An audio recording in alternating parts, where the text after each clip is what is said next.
ये दृश्य तब का है जब राहुल गांधी गुवाहाटी में बीजेपी सरकार की बैरिकेडिंग उखाड़कर फेंक देते हैं और आगे बढ़ते हैं। उसके बाद दृश्य देखिए आप, शाम हो चुकी है, रात होने को आई है और राहुल गांधी भाषण दे रहे हैं। उस भाषण में आप देखिए रोड पर कितनी दूर तक गाड़ियां खड़ी हुई हैं और लोग खड़े हुए हैं सुनने के लिए, सामने भीड़ खड़ी हुई है। और राहुल गांधी का ये सिर्फ चलता फिरता मंच है और एक छोटी सी सभा रोड पर जितनी जगह है उतने में बुलाई गई है। और देखिए ये उस समय का दृश्य है जब राहुल गांधी बैरिकेडिंग तोड़कर आगे बढ़ जाते हैं और आगे जब एक जगह पर पहुंचते हैं तो शाम हो जाती है और भाषण देते हैं। ये दृश्य आपको दिखाना इसलिए जरूरी है क्योंकि आपको ये देखकर समझ में आएगा कि पूर्वोत्तर में, असम के भीतर, गुवाहाटी में क्या क्रेज है राहुल गांधी की इस यात्रा का। भारतीय जनता पार्टी जिस यात्रा को ढकेलना चाहती है बैकफुट पर, लेकिन जनता घुस घुस कर राहुल गांधी को सुनने आ रही है। राहुल गांधी कुछ कह रहे हैं, भाषण राहुल गांधी का शुरू हो चुका है। अब आपको राहुल गांधी का भाषण सुनना चाहिए। भाईचारे की बात की,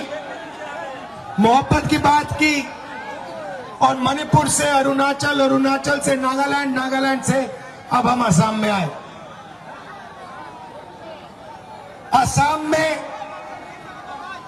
आपके चीफ मिनिस्टर सोचते हैं कि वो किसी को भी डरा सकते हैं। हम लोग आपके चीफ मिनिस्टर से डरते नहीं हैं। और भाइयों और बहनों, ये अभी बहुत जंप मार रहे हैं, ऊपर नीचे जंप मार रहे हैं, केस लगा रहे हैं। ये केस इसलिए लगा रहे हैं क्योंकि इनके दिल में डर है। ये डरे हुए हैं कि असम की जनता तूफान जैसे, आंधी जैसे उनके खिलाफ खड़ी हो रही है।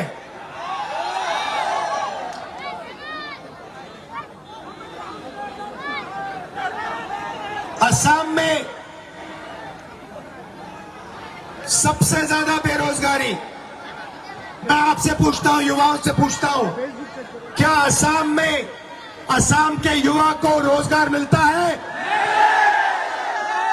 मिल सकता है? नहीं मिल सकता है। क्यों? क्योंकि देश के सबसे भ्रष्ट चीफ मिनिस्टर असम के चीफ मिनिस्टर हैं। उनका सिर्फ एक काम है, एक तरफ वो नफरत फैलाता है, एक धर्म को दूसरे धर्म से लड़ाता है, एक जात को दूसरी जात से लड़ाता है, एक भाषा को दूसरी भाषा से लड़ाता है।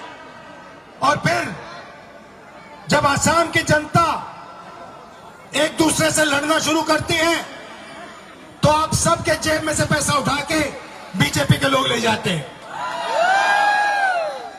कुछ दिन पहले मैंने उनका एक ट्वीट देखा, आपके चीफ मिनिस्टर का ट्वीट देखा।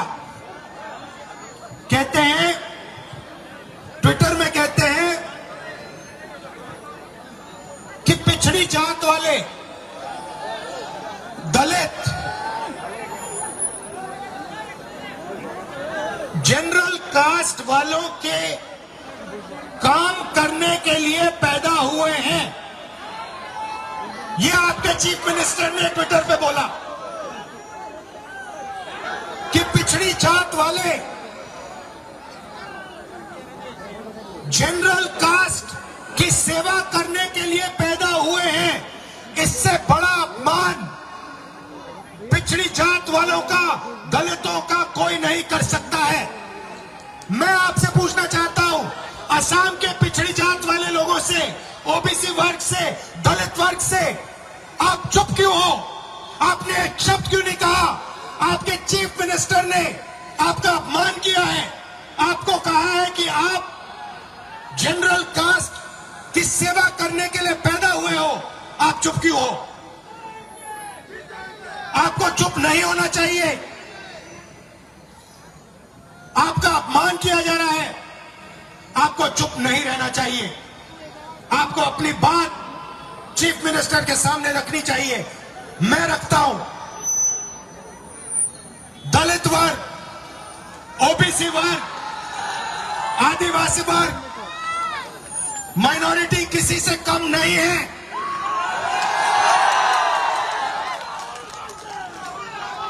भाई और बहनों, हम नफरत मिटाना चाहते हैं। हमारा काम असम में, मणिपुर में, नागालैंड में, अरुणाचल में नफरत के बाजार में मोहब्बत की दुकान खोलने का है। हम इस देश को जोड़ने का काम करते हैं। भाई ओए, चोट तो नहीं लगी?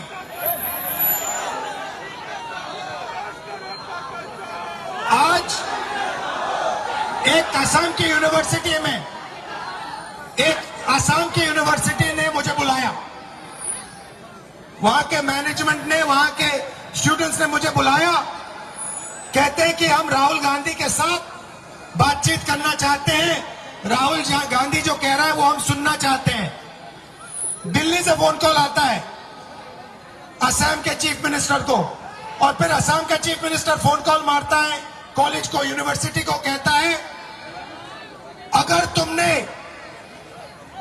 विद्यार्थियों को राहुल गांधी से बात करा दी तो तुम्हारा कॉलेज का जबरदस्त नुकसान होगा। धमका दिया, डर गए, उन्होंने प्रोग्राम कैंसिल कर दिया। उसके बाद हम यूनिवर्सिटी के बाहर से निकले, पूरी की पूरी यूनिवर्सिटी गेट के बाहर खड़ी थी। कहते भैया हमें यूनिवर्सिटी के अंदर सुनने नहीं दिया, हम यूनिवर्सिटी के बाहर आए हैं, आप अपना भाषण यूनिवर्सिटी के बाहर दो। असम के युवाओं को आपका चीफ मिनिस्टर और अमित शाह नहीं दबा सकता है।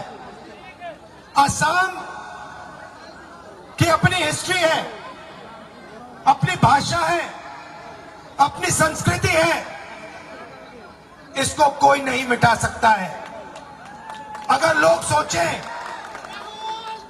सोचें कि वो असम की भाषा को, असम के लोगों को डराकर, धमकाकर